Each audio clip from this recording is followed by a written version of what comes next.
आज आजाद हिंदुस्तान की तारीख में फिर एक बार इस मुल्क के अक़लियतों के लिए ब्लैक डे, सियाह दिन हम महसूस करते हैं। मैं समझता हूँ आज का दिन पिछले 40 साल में बाबरी मस्जिद के बाद आज का जितना बड़ा ब्लैक डे है शायद कोई नहीं। मरकजी हुकूमत फिर एक बार इस मुल्क के अक़लियतों को रोजगार के नाम पे, फलाह बहबूदी के नाम पे, उनको एम्पावर करने के नाम पे पार्लियामेंट के बीचों बीच,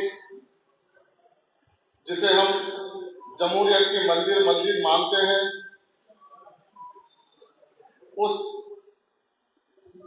पार्लियामेंट में आर्टिकल 25, आर्टिकल 26, आर्टिकल 29 का खर्चा उड़ाते हुए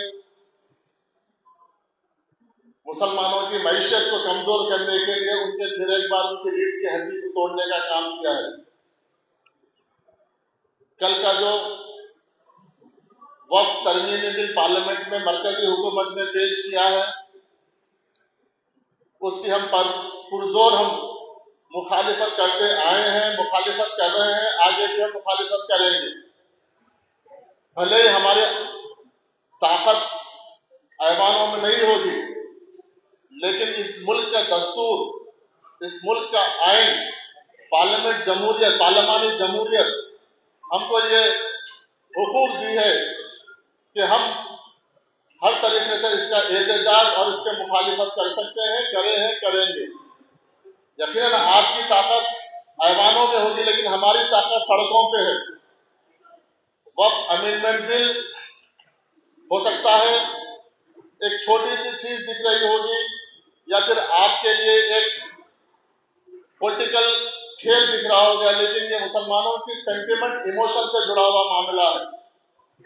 जो औकाफ की जायदादें हैं, वो ना तो औकाफ की है ना हुकूमत की है, वो अल्लाह की राह में दिए हुए अल्लाह की अमानतें हैं।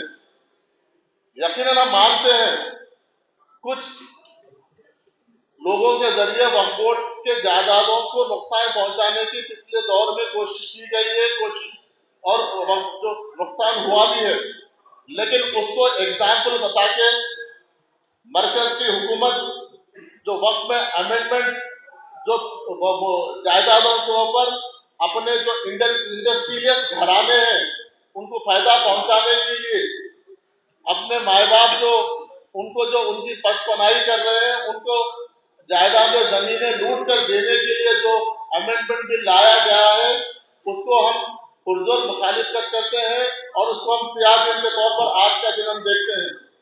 मैं हमारे पार्लियामेंट में हमारे लीडर ऑफ अपोजिशन जनाब राहुल गांधी जी का मैं बहुत बहुत शुक्रिया अदा करता हूं, जो उन्होंने इंडिया ब्लॉक को लीड कर तमाम इंडिया ब्लॉक के पार्टीज को कॉन्फिडेंस में लेकर जिस तरीके से इसकी पार्लियामेंट के ऐवान में मुखालिफत की है, मैं उसको सराहता हूं। और एक जो जमहूरियत में जिस तरीके से पार्लियामेंट्री डेमोक्रेसी की जो प्रैक्टिस है, उसको कल रात तक हम देखें, 2 बजे रात तक, 3 बजे रात तक, एक अच्छी मिसाल है। वो हत्तल इम्कान कोशिश किए हैं जमहूरी प्रोसेस के जरिए उसको किस तरीके से रोका जाए, लेकिन मरकजी हुकूमत अपनी ताकत के बिना पर इसको लोकसभा में पास करने का काम किया है, और आज वो राज्यसभा में टेबल होगा। मैं फिर एक बार आप तमाम लोगों के जरिए जो भी राज्यसभा में जो भी पॉलिटिकल पार्टीज है, इंडिया ब्लॉक के तो उसको मुखालिफत कर रहे हैं, लेकिन जो एनडीए के जो पार्टनर्स है, जो सोकॉल्ड सेक्युलर पार्टियां अपने आप को कहते हैं, उनसे हम अपील करते हैं कि इसके पीछे घिनौनी जो चाल है उसको समझिए। मुसलमानों की मैशियत को तबाह करना चाहते हैं, मुसलमानों को फिर एक बार झूठा प्रोपेगेंडा करके इस देश के लोगों में, आम नागरिकों में, आम लोगों में जो परसेप्शन, नेगेटिव परसेप्शन क्रिएट करके औकाफी जायदादों को जो नुकसान पहुंचाना चाहते हैं, उसको आज समझने की जरूरत है। خاص طور پر NDA کے پارٹنر چندر بابو نائیڈو جی ہو، چاہے وہ نتیش کمار جی ہو یا پھر NCP کے اجیت پوار جی ہو، اس کو سمجھنے کی ضرورت ہے۔ اگر یہ نہیں سمجھیں گے تو آپ لوگوں کا نام تاریخ میں لکھا جائے گا کہ جس ٹائم کے وقف بورڈ کی تباہی ہوئی اس میں آپ بھی اس کے حصے دار کے طور پر آپ کا تاریخ میں نام لکھا جائے گا۔ میں جس طریقے سے امینڈمنٹ لے کے آ رہے ہیں، آپ جس دلیل مرکزی حکومت کے جانب سے کل پارلیمنٹ میں جو دلائل پیش کیے گئے ہیں کہ اوقافوں کی جائیداد کا کیا انکم آ رہا ہے، کس طریقے سے آ رہا ہے، اگر آپ سچے ہیں، ایماندار ہیں، تو جائیدادیں جو وقف بورڈ کی جائیدادیں پہ قابضین ہیں اس کو خالی کرا کے حکومت کے ذریعے، آپ کی طاقت کے ذریعے خالی کرا کے وقف بورڈ کے ہینڈ اوور کیجیے۔ آج زیادہ تر جو عدلیہ میں کیسز چل رہے ہیں وہ ریونیو ڈپارٹمنٹ سے، حکومت سے ہے۔ جب آپ کے ہاتھ میں ہے تو کیوں آپ واپس وقف بورڈ کو جائیداد نہیں دے رہے ہو؟ تو اس کے پیچھے کہیں نہ کہیں وقف کے جائیدادوں کے اوپر آپ کی نظر ہے۔ آپ کیوں لمیٹیشن ایکٹ ہٹا رہے ہیں؟ آپ کیوں وقف بائی یوزر کو ہٹا رہے ہیں؟ آپ کی جو نظریں ہیں جس طریقے کے بابری مسجد کا شہید کرنے کا کام کیے ہیں، اسی طریقے سے آپ کی مائنڈ میں، کیونکہ آرٹیکل 370 ختم ہو گیا، بابری مسجد کا ایشو ختم ہو گیا، آپ کے ٹرپل طلاق کا ایشو ختم ہو گیا، آپ کے پاس ابھی پولیٹیکل ایجنڈا کچھ نہیں ہے۔ لوگ آپ کے پاس روزگار پوچھ رہے ہیں، ترقی پوچھ رہے ہیں۔ آپ پچھلے 10 سال میں جو وعدے کیے ہیں وہ وعدوں کو کتنا عمل ہوا، آپ سے وہ آج اس دیش کی عوام پوچھ رہی ہے، تو آپ جواب آپ کے پاس نہیں ہے۔ پھر واپس آپ ہندو مسلم کا، مسجد مندر کا کمیونل کارڈ کھیل کر آپ پھر واپس اپنے پولیٹیکل روٹیاں سیکھنے کی کوشش کر رہی ہے۔ یہ مرکزی حکومت کو میں یہ بات کہہ رہا ہوں کہ یہ اوقاف کی جائیدادیں اللہ کی امانت ہے۔ یہ جو معاملہ ہے آپ اللہ کی عدالت میں، کورٹ میں آپ کو ٹھہرنا پڑے گا، کیونکہ اللہ کی مار میں آواز نہیں ہے۔ چاہے اللہ ہو، بھگوان ہو، آپ بھگوان کو مانتے ہیں، ہم اللہ کو مانتے ہیں، دو بھی ایک ہے۔ اگر آپ اس طریقے سے مسلمانوں کو لوٹنے کا کام کریں گے، اوقافی جائیدادوں کو برخاست کرنے کا کام کریں گے، مسلمانوں کی ترقی کے نام پر مسلمانوں کی اکانومی کو ختم کرنے کی کوشش کریں گے، تو یقیناً اللہ کی مار میں دیر ہے لیکن اندھیر نہیں ہے۔ اس لیے آپ کو سمجھنے کی ضرورت ہے۔ ایک بار آپ دیکھیے، جب اگر لمیٹیشن ایکٹ اگر وقف بورڈ میں غلط ہے تو پھر انڈورمنٹ میں کیوں صحیح ہے؟ میں پوچھنا چاہتا ہوں مرکزی حکومت سے۔ اگر وقف بائی یوزر اگر وقف بورڈ میں اگر ہے تو کیوں ہندو انڈورمنٹ میں یہ چیز صحیح ہے؟ میں آپ کو پوچھنا چاہتا ہوں۔ ٹریبونل میں اگر ایک ضلع استر کا، ضلع لیول کا اگر جج اگر ٹریبونل میں ہوتا ہے تو آپ اس کو ریٹائرڈ جج کا پروویژن لائے، اس میں آپ اس کے پیچھے آپ کا کیا ہے؟ اگر آپ کو امپاور کرنا ہے تو ہمارا پہلے سے مطالبہ ہے کہ آپ جوڈیشلی پاور دیجیے۔ اگر آپ وقف بورڈ کو بچانا چاہتے ہیں تو آپ جوڈیشلی پاور دیجیے، جتنے قابضین ہیں ان کو برخاست کرنے کے لیے وقف بورڈ کا ساتھ دیجیے۔ ہم یقیناً ہر دور میں ریفارمس چاہیے، ہم ہر دور میں امینڈمنٹ چاہیے، لیکن آپ وقف بورڈ کو مضبوط کرنے کا کام کیجیے، لیکن مضبوط کرنے کے نام پہ وقف بورڈ کو نقصان کرنے کا، ختم کرنے کی جو مرکزی حکومت کی جو کوشش ہے اس کو ہم ہونے نہیں دیں گے۔ ہم جمہوری طریقے سے، ہم جمہوری طور پر ہماری جو آواز ہے ہم اس کو سڑکوں پہ اٹھائیں گے جہاں پر ہوں گے، کیونکہ آج ہم تلنگانہ وقف بورڈ کے جانب سے جس دن یہ JPC سے پہلے جب یہ وقف امینڈمنٹ بل پروڈیوس کیا گیا تھا، ہم جب سے سب سے پہلا تلنگانہ وقف بورڈ ہے جو آواز اٹھائی ہے، ریزولوشن پاس کر کے ہم اس کو ریجیکٹ کر کے بھیجے ہیں، اور آج بھی ہم تلنگانہ وقف بورڈ کے جانب سے اس کی پرزور مخالفت کرتے ہیں، مذمت کرتے ہیں کہ ایسے حرکتوں سے باز آئیے۔ مرکزی حکومت آپ اس ملک کے اقلیتوں کو، اگر آپ دوسرے شہری کے طور پر دیکھیں گے، ہم کو اگر مین اسٹریم سے دور کرنے کی کوشش کریں گے تو ملک ترقی کے راہ پہ نہیں جائے گا۔ آپ کا جو سپنا ہے سب کا وکاس، سب کا ساتھ، سب کا وکاس، آج ہم سب کا ساتھ، سب کا وکاس ہم پوچھ رہے ہیں تو ہمیں کبھی ٹرپل طلاق کے نام پر، کبھی ہم کو وقف کے نام پر، کبھی کھانے کے نام پر اور الگ الگ طریقے سے ہم کو الجھا کر ہم کو ہمارے سوالوں سے آپ کو ٹالنے کی کوشش کر رہی ہے۔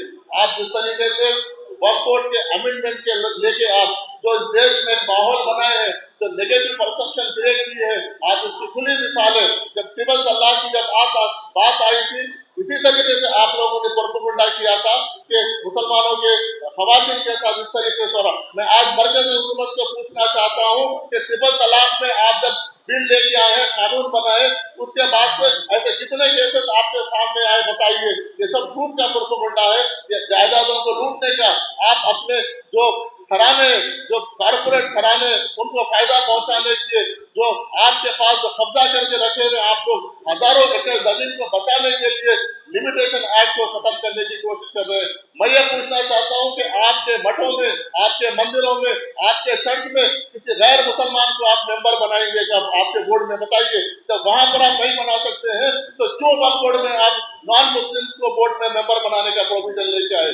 आप क्यों डेमोक्रेटिक प्रोसेस को, क्योंकि हिंदुस्तान एक डेमोक्रेटिक कंट्री है, वक्फ बोर्ड का जो चयन होता है वो डेमोक्रेटिक प्रोसेस से, इलेक्टेड प्रोसेस से होता है, लेकिन आप क्यों ये डेमोक्रेटिक प्रोसेस को खत्म करके आप अपॉइंटिंग सिस्टम लाने की आपका क्या मंशा है? आप अपने लोगों को बिठा के वक्फ बोर्ड में लूट करना चाहते हैं।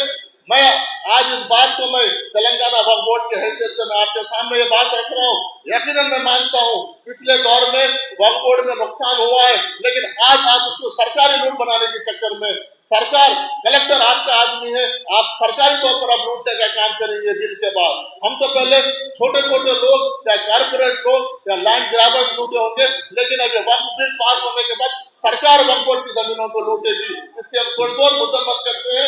हम तमाम कारपोरेशन के चेयरमैन, हमारे बीच और 3 चेयरमैन अपने जाति विश्वास के बना पर, काम की बिना पर वो नहीं पहुंचे हैं, लेकिन हम तमाम लोगों को इनवाइट किए थे।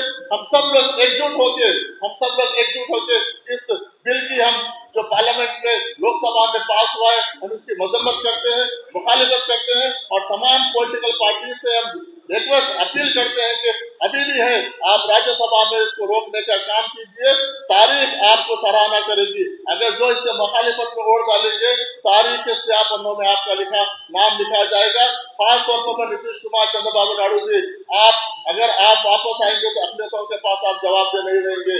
अक़लियतों का वोट पूछने का, अक़लियतों की हमदर्दी का आपके पास कोई हक नहीं रहेगा।